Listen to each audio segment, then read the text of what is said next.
हम लोग पिछले 3-4 दिनों से जो है बातचीत कर रहे थे ब्रह्मरंध्र के बारे में और मनुष्य के शरीर में 11 द्वार के बारे में कि 11 द्वार होते हैं जहाँ से हम हर चीज का आना और जाना होता है। और ब्रह्मरंध्र के बारे में हम लोगों ने कल भी चर्चा किया था कि ये हमारे शरीर, हमारे मस्तिष्क के ऊपर, हमारे सिर के ऊपर एक बहुत ही छोटा सा छेद होता है। और जो हम लोगों ने कल चर्चा किया था कि जब बच्चा जन्म लेता है तभी भी हम इसका आभास कर सकते हैं। और हमने यह भी बातचीत की थी कि 12 से 18 महीने तक यह पूरी तरह से भरता नहीं है, क्योंकि बच्चा जो है वह चाहता है कि इस जीवन में, इस शरीर में हम रहें या ना रहें।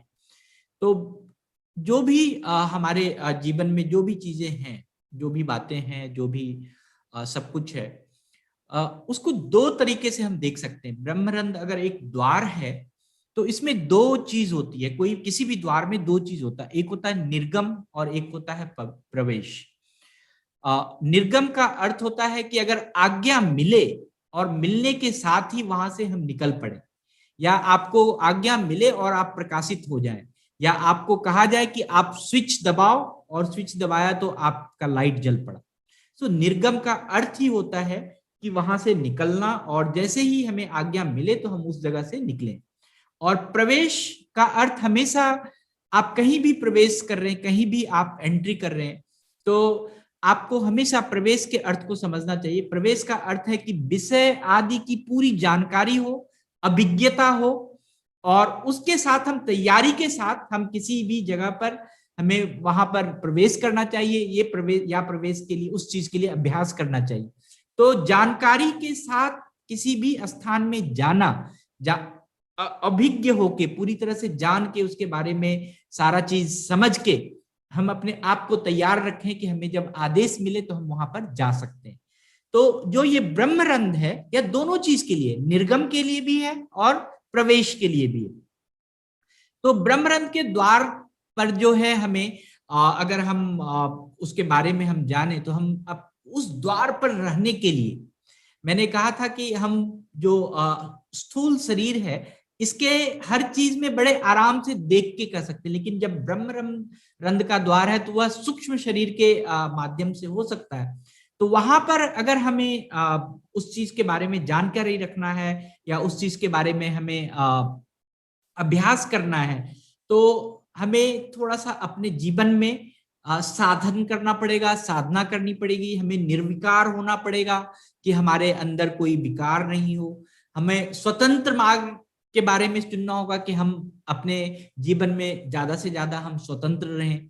तो यह सारा जो चीज है वह एक भक्ति का मार्ग है, एक तपस्या का मार्ग है, और एक धार्मिकता का मार्ग है। और अगर हम कहें कि एक बुद्ध होने का मार्ग है, एक भगवान विष्णु होने का मार्ग है, एक शिव होने का मार्ग है, या एक चेतनावान मनुष्य होने का मार्ग है, एक अच्छे विद्यार्थी होने का मार्ग है, एक कुशल व्यक्ति होने का मार्ग है, कि हम खुद एक ऐसे दरवाजे पर खड़े हैं जहां पर हमें आज्ञा मिले तो हम वहां से निकल जाएं, और हमें वहां पर आज्ञा मिले तो हम उसमें प्रवेश कर लें।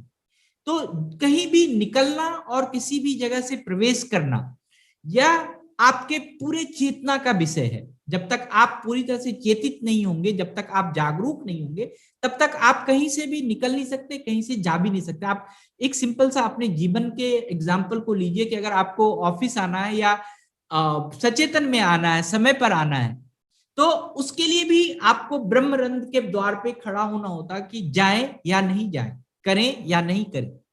तो जब आप पूर्ण रूप से तैयार हो जाते हैं, इस संसार में जो भी आपका कर्तव्य मिला है, जो भी काम मिला है, जो भी आपको किरदार मिला है, उसके लिए अगर आप भक्त बनना चाहते हैं तो आप पूरी चेतना से किसी की भक्ति कीजिए। अगर आपको तप के बल पर आप तपस्वी बन सकते हैं, तपस्वी बन जाइए। धर्म के काम में लगे रहिए तो धार्मिक बन जाइए। या आप अपने जीवन में इतना अपने आप को, अपने बुद्धि को इतना स्वयं को जानने में मग्न हो जाइए तो आप भगवान बुद्ध बन सकते हैं। अगर अगर आप किसी का पालन करते हैं तो एकदम तल्लीनता से सिर्फ आप पालन करने का ध्यान दीजिए तो आप भगवान विष्णु बन सकते हैं। अगर आप में किसी शत्रु का नाश करने का, कोई आपके जीवन में कोई कठिनाई है उसको नाश करने की अगर क्षमता है, अगर आप उसके लिए आगे बढ़े तो आप भगवान रौद्र का रूप, शिव का रूप बन सकते हैं। तो अगर हम देखें कि अगर आप मनुष्य बन के जीना चाहते हैं तब भी आपकी चेतना में जागरूकता जरूरी है, आपका चेतनावान होना जरूरी है। एक छात्र अगर अध्ययन करता है तो सिर्फ वो किताब खोल के बैठे रहे उससे नहीं हो सकता। अगर आपको अध्ययन करना है तो विद्या का आपको साधना करनी पड़ेगी, तब आपको उस ज्ञान की सिद्धि होगी। तो कोई ये सारा जो चीज है ये एक योग या योगी बनने की प्रक्रिया है, और हम सभी को योगी बनना चाहिए अपने अपने कामों में, अपने अपने कर्मों में। अगर हम योग नहीं लाए, अगर हम साधना नहीं लाए, अगर हम चेतनावान नहीं हो, तब तक हम कुछ भी नहीं कर सकते। योगी, अगर हमने कहा कि योगी को महापरिनिर्वाण या आनंद के लिए जो है ये सब चीज करना होता है, आप भी अगर किसी भी कार्य में, जिस कार्य में लगे, अगर आप उसको एक चेतनावान होके, एक ब्रह्मरंध्र के चौखट पे खड़े होके कि जैसे ही हमें प्रवेश का अनुमति मिला हम जान के उस काम में लग गए, जैसे ही हमें लगा कि हमें निर्गम होना है तो हमें जैसे ही आज्ञा मिली हम वहां से निर्गम हो गए। तो ये जो आज्ञा और प्रवेश के बारे में जो बातचीत है, यह आपको क्या होता है कि मैं एक सिंपल सी बात कहें कि अगर आप एक दलदल में कहीं फंसे हुए हैं तो आप क्या करेंगे, आप एक जमीन पे जैसे ही आप निकलते हैं आप अपने आप को सुरक्षित महसूस करते हैं। तो इसी तरह से योग है, इसी तरह से ये साधना है, इसी तरह से हमारा मानव जीवन है कि अगर हम किसी भी कष्ट में है, किसी भी तकलीफ में है, किसी भी चीज को करने के लिए हम साधक बन रहे हैं, तो हमें क्या करना होगा, एक योगी की तरह हमेशा तैयार रहना होगा, हमेशा उसकी साधना के लिए तैयार रहना होगा। और मैं इस चीज में एक चीज और कहना चाहता हूं कि इसमें हमें संतुलित होना बहुत जरूरी है। अगर एक तनी हुई रस्सी है और अगर आप उस पर चलना चाहें तो तनी हुई रस्सी बहुत सुरक्षित होती है। अगर आप कोई रस्सी जो है अगर तनी हुई नहीं है और उस पर चलना चाहें तो क्या होगा, वो असुरक्षित उसमें रहेगा। तो आपका जो संतुलन है, आपके जीवन का जो संतुलन है वह एक खतरनाक तो है, हर जगह खतरा है। आप कहीं भी किसी भी मोड़ पे आप बहुत ही अगर संतुलित नहीं है तो आप हमेशा खतरे के घेरे में। तो एक संतुलित जीवन के लिए, एक हम कहें कि एक सावधान जीवन के लिए, अगर हमारी चेतना है, अगर हमारे अंदर हम बहुत ही चेतित हैं तो हम तो बहुत अच्छे से जिंदगी जी सकते हैं। अगर हम अचेतन हैं या बेखबर हैं तो क्या होगा, हम बाहर निकलेंगे हमारे अंदर, हम उससे खतरे में चले जाएंगे, बाहर निकलेंगे हमें हमेशा कोई ना कोई प्रॉब्लम होगा। तो यह सोचना बहुत ही आवश्यक है कि हम किसी भी दरवाजे के चौखट पे खड़े हैं, किसी भी कार्य के दरवाजे के चौखट, किसी भी चीज के दरवाजे पे हैं, तो क्या होता है कि हमें उत्तेजना होती है हमारे शरीर में कि आगे क्या होने वाला है, आगे हम क्या करने वाले। यहाँ दरवाजे का मतलब है कि आप जिंदगी के किसी भी मुकाम पर खड़े हैं, किसी भी लय पे खड़े हैं, किसी भी जगह पर खड़े हैं, तो आपको एक आपके शरीर के अंदर एक चेतना होती है, एक उत्तेजना होती है, एक सनसनाहट महसूस होती है कि आपको क्या करना है। आपको योगी बनना है, भक्त बनना है, तपस्वी बनना है, बुद्ध बनना है, धार्मिक बनना है, विष्णु बनना है, मनुष्य बनना है, विद्यार्थी बनना है, क्या बनना है। अगर आप उस सनसनाहट को महसूस करते हैं, उस सनसनाहट की परिभाषा को समझ सकते हैं, उसको साकार कर सकते हैं, तो इसी को कहते हैं कि ब्रह्मरंध्र के द्वार से निकलने की प्रक्रिया, ब्रह्मरंध्र के द्वार से निकलने की साधना जो हमारे अंदर है। मनुष्य के मस्तिष्क में ये चीज चलता रहता है कि हमें करना क्या है। अगर हम उस चीज को समझ लें, उस सनसनाहट को समझ लें, उस उत्तेजना को समझ लें, तो क्या हो सकता है कि हम उस ब्रह्मरंध्र के द्वार से निर्गम भी हो सकते हैं और प्रवेश भी कर सकते हैं।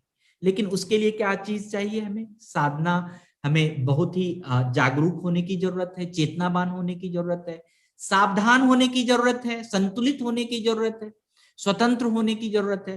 अगर हम ये सारा चीज करें तो क्या होता है कि ये जो साधना है अगर आप इसको जारी रखते हैं, इस साधना को हमेशा करते हैं, इस साधना को समझ सकते हैं, तो क्या होगा कि आपके जीवन में बदलाव संभव है।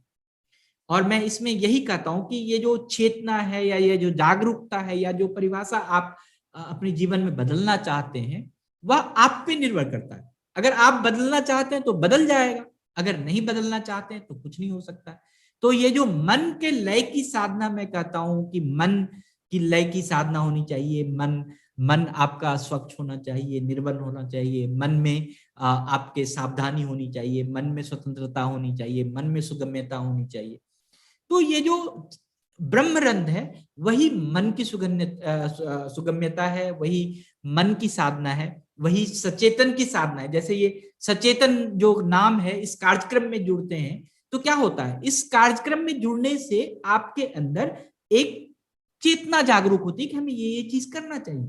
तो वही आपके ब्रह्मरंध्र के चौखट पे हैं आप। जब आप ये सोचते हैं कि हमें ये चीज करना चाहिए, कैसे करना है, तो वहां पर उसमें निर्गम करना है या उससे उसमें प्रवेश करना है। निर्गम करना है तो कोई बात नहीं, जैसे ही आज्ञा मिले आप निर्गम कर लीजिए। प्रवेश करना है तो जैसे ही आपको उसके बारे में समझदारी बढ़े तो उसमें प्रवेश कर लीजिए। तो यही ब्रह्मरंध्र का चौखट है, यही ब्रह्मरंध्र का दरवाजा है, यही सचेतन है जिसको कि हमें आगे बढ़ाना चाहिए। आज के लिए धन्यवाद सर।